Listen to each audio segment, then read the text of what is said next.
For those of you who are looking for a top loader, better performing blaster, this one probably fits the bill, being that it's basically an SKD 1911 that's got a different design on it than we've seen in the past. We've seen the zombie design on lots of other blasters. They do tend to love to reuse the same kind of color patterns.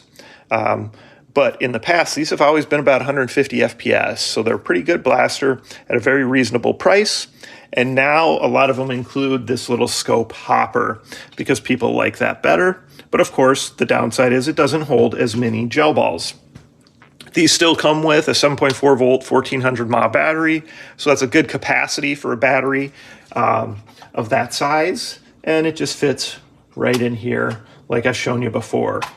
So they've, over time, figured out that people like to add different accessories. So this one you can see has rails on the side as well, which is kind of interesting because I remember when I first got into this and I had a bunch of these style, that was like one of the first mods, was trying to figure out how to mount some rails on the side.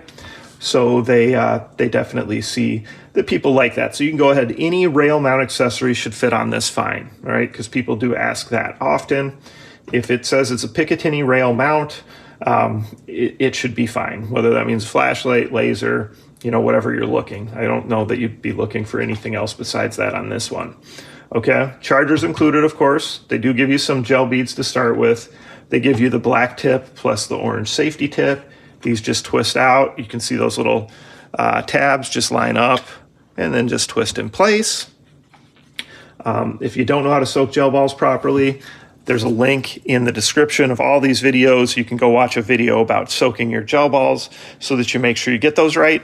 I'm just not going to go over all that stuff because I've gone over this blaster many times in the past. So here's a little closer look.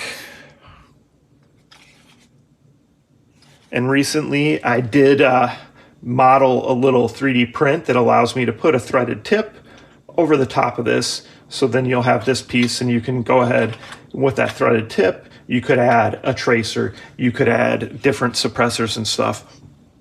And I'll show that at some point as well. And I do plan on probably just adding this to a prize pack in the future and giving this away too, because it is a good quality, good performing top loader. So I'll go ahead and pass that on to one of you subscribers that helps support me. All right, comments or questions, post them below. Let me know what you think. Of course, like, subscribe, share my channel with your friends, and participate in those monthly giveaways.